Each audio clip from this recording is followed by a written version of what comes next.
I welcome you all in today's lecture.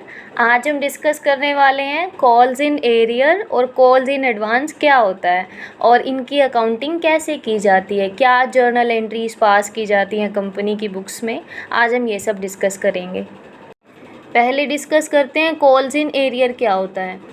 Company ने जिन share holders को shares allot कर रखे हैं उनमें से कुछ शेयर होल्डर्स ऐसे होते हैं जो या तो अलॉटमेंट की अमाउंट पे नहीं कर पाते या फिर कॉल्स की अमाउंट पे नहीं कर पा रहे। तो जितना अमाउंट हमें उनसे रिसीव नहीं हो पाया उसे हम बोलते हैं कॉल्स इन एरियर। तो हमें क्या समझ आया? कॉल्स इन एरियर का मतलब ये नहीं है कि कॉल्स का अमाउंट पे नहीं किया, I mean first call second call का अमाउंट पे नहीं किया। इवन अगर शेयर होल्डर्स अलॉटमेंट पे भी पेमेंट नहीं कर पा रहे तो इसका मतलब वो भी कॉल्स इन एरियर में ही काउंट किया जाएगा। अब कॉल्स इन एरियर की अकाउंटिंग करने के भी हमारे पास दो तरीके हैं। पहला तरीका है अगर हम calls in arrear account open ना करें, दूसरा है calls in arrear account open करके अकाउंटिंग की जाए। Without opening calls in arrear account में आप क्या करेंगे, जितना अमाउंट आपको एक्चुअली रिसीव हो गया है उतने अमाउंट से आप बैंक अकाउंट को डेबिट करेंगे। फॉर एग्ज़ाम्पल, एक कंपनी जिसने 10,000 शेयर्स इशू कर रखे हैं जो कि फ़र्स्ट कॉल पे 2 रुपये पर शेयर मंगा रही है, तो फर्स्ट कॉल जब ड्यू करेंगे तो एंट्री क्या बनेगी, share first call account debit to share capital account. Amount कितना चढ़ाएंगे, 2 रुपीज़ पर शेयर मंगा रही है, 10,000 टोटल शेयर्स हैं, 2 मल्टीप्लाई बाई 10,000 20,000। नेक्स्ट जब हम अमाउंट रिसीव करते हैं कॉल का तो एंट्री क्या बनती है, bank account debit to share first call. हम एंट्री पहले सीख रहे हैं without opening calls in arrear account. तो बैंक अकाउंट कितने रुपए से डेबिट करेंगे, डिफ़ॉल्ट कितने शेयर होल्डर्स ने किया था, जिनके पास 500 शेयर्स हैं, तो 500 शेयर्स पे हमें 2 rupees of first call receive नहीं हुए, टोटल हमें 1,000 रुपीज़ रिसीव नहीं हुए। तो 20,000 में से 1,000 माइनस करेंगे, 19,000 will be the actual amount. तो बैंक अकाउंट आप एक्चुअल अमाउंट जितना रिसीव हुआ जो कि कितना है 19,000 से डेबिट करेंगे। ठीक है। नेक्स्ट जब आप सेकेंड कॉल मंगाते हैं उस टाइम पे अगर वो शेयर होल्डर अमाउंट पे कर देता है तब आप बैंक अकाउंट 1,000 से डेबिट कर देंगे। सेकेंड मेथड आता है कॉल्स इन एरियर से डील करने का, जहां आप calls in arrear account open करते हैं।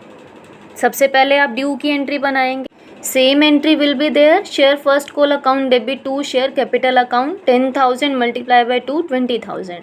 नेक्स्ट एंट्री हम पास करते हैं जब हमें एक्चुअल अमाउंट रिसीव होता है, bank account debit to share first call account. तो यहाँ हमें अमाउंट कितना रिसीव हुआ था 19,000, 1,000 will be calls in arrear. तो अब हम एंट्री कैसे कर रहे हैं, जब हम calls in arrear account open करते हैं तो 19,000 जो है आप बैंक अकाउंट में डेबिट करेंगे, 1,000 आप कॉल्स इन एरियर अकाउंट में डेबिट करेंगे। ओके। इन फ्यूचर अगर वो शेयर होल्डर हमें फ़र्स्ट कॉल का अमाउंट, एरियर अमाउंट जो कि 1,000 है, अगर हमें पे कर देता है तब हम जर्नल एंट्री क्या पास करेंगे, bank account debit to calls in arrear account. जितना अमाउंट रिसीव हुआ एरियर का उससे बैंक अकाउंट को डेबिट करेंगे, और कॉल्स इन एरियर अकाउंट आपने एक बार डेबिट किया था जब ये अमाउंट अराइज हुआ था, सेम अगर ये अमाउंट इन फ्यूचर पे किया जाएगा तो इस अकाउंट को आप क्रेडिट करके क्लोज कर देंगे। इसके बाद बात करते हैं interest on calls in arrear. Calls in arrear के अमाउंट पर कंपनी को इंटरेस्ट चार्ज करने का भी राइट होता है, जिसकी rate of interest 10% per annum से ज़्यादा नहीं होगी। मैक्सिमम 10% पर एनम की रेट से वो इंटरेस्ट चार्ज कर सकती है, इससे ज़्यादा नहीं, 10% से कम हो सकता है, ये ध्यान रखना है। तो कंपनी अपनी बुक्स में जर्नल एंट्रीज़ क्या पास करती है जब interest on calls in arrear को हम रिकॉर्ड करते हैं।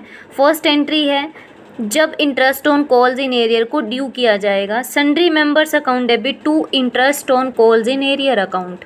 कॉल्स इन एरियर पर इंटरेस्ट कंपनी के लिए एक तरीके से इनकम है, तो interest on calls in arrear को क्रेडिट किया गया है ड्यू करते वक्त। नेक्स्ट एंट्री आती है जब ये इंटरेस्ट रिसीव होता है कंपनी को, तो एंट्री क्या बनाएंगे, bank account debit to sundry members account. At last interest on calls in arrear जो है स्टेटमेंट ऑफ P&L में ट्रांसफ़र किया जाता है, जिसकी एंट्री बनेगी interest on calls in arrear account debit to statement of P&L account. आपने जब ड्यू किया था इंटरेस्ट तो interest on calls in arrear को क्रेडिट किया था। अब यही अमाउंट जब आप P&L में ट्रांसफ़र करेंगे तो ये अकाउंट यानी कि interest on calls in arrear account आप डेबिट करेंगे। अब डिस्कस करते हैं कॉल्स इन एडवांस क्या होता है। कुछ शेयर होल्डर्स ऐसे होते हैं जिनसे अभी तक अमाउंट मंगाया नहीं गया है, वो अमाउंट भी पहले पे कर देते हैं, यानी एडवांस पेमेंट। तो ऐसी कॉल्स इन एडवांस पे कंपनी को इंटरेस्ट पे भी करना पड़ता है। जैसे कॉल्स इन एरियर पर कंपनी इंटरेस्ट चार्ज करती है, सेम कॉल्स इन एडवांस के केस में कंपनी को इंटरेस्ट पे भी करना पड़ता है, जिसकी रेट रहती है 12% पर एनम। ये मैक्सिमम रेट है, इससे कम इंटरेस्ट रेट प्रोवाइड किया जा सकता है, इससे ज़्यादा नहीं। अब बात कर लेते हैं कॉल्स इन एडवांस को रिकॉर्ड कैसे किया जाता है, क्या जर्नल एंट्रीज पास की जाती हैं। जैसे ही आपको कॉल्स इन एडवांस रिसीव होता है, एंट्री क्या पास करती है company, bank account debit to calls in advance account. यहाँ आप calls in advance account open करते हैं। कॉल्स इन एरियर में calls in arrear account open किया था हमने, कॉल्स इन एडवांस में आप calls in advance account open करते हैं। ठीक है, एंट्री क्या बनेगी, bank account debit to calls in advance account. ठीक है, अब जब ये अमाउंट एक्चुअली ड्यू होगा, कॉल्स इन एडवांस का मतलब तो यही है कि कंपनी ने अभी मंगाया नहीं है पैसा, उससे पहले ही एडवांस में शेयर होल्डर ने पेमेंट कर दी। इन एक्चुअली जब वो अमाउंट ड्यू होगा तब एंट्री क्या बनेगी, सेम एंट्री आप पास करेंगे जैसे पहले बनाते हैं, share call account debit to share capital account. इसके बाद आप एंट्री बनाते हैं रिसीविंग की, एक्चुअल अमाउंट जब आपको रिसीव होता है तब एंट्री क्या पास करेंगे, बैंक अकाउंट डेबिट, जितना अमाउंट इस पर्टिकुलर डेट को, इस पर्टिकुलर कॉल की डेट को रिसीव हुआ उतना अमाउंट आप बैंक अकाउंट में डेबिट करेंगे। जितना आपको एडवांस रिसीव हो चुका है उतना अमाउंट आप कॉल्स इन एडवांस अकाउंट में डेबिट करेंगे टू शेयर कॉल अकाउंट, जितना आपका पूरा ड्यू बनता था। तो प्रॉपर एंट्री क्या बनेगी, bank account debit calls in advance account debit to share call account. Same अब बात करते हैं हम interest on calls in advance को कैसे डील किया जाता है। फर्स्ट एंट्री ड्यू की बनेगी जो कि क्या है, interest on calls in advance account debit to sundry members account. यहाँ हमने interest on calls in advance को डेबिट किया क्योंकि कंपनी के लिए एक तरीके से खर्चा है ये। तो कॉल्स इन एडवांस पे जब इंटरेस्ट पे किया जाता है तो ड्यू की एंट्री में इंटरेस्ट अकाउंट को हम डेबिट करते हैं। नेक्स्ट एंट्री बनेगी जब आपने पेमेंट कर दी है इस एडवांस इंटरेस्ट की, sundry members account debit to bank account. Payment किया है ना तो to bank account. Next entry आती है जब आप कॉल्स इन एडवांस के इंटरेस्ट को स्टेटमेंट ऑफ P&L में ट्रांसफ़र करते हैं। तो जब आपने ड्यू की एंट्री बनाई थी तो क्या किया था, interest on calls in advance account को डेबिट किया था।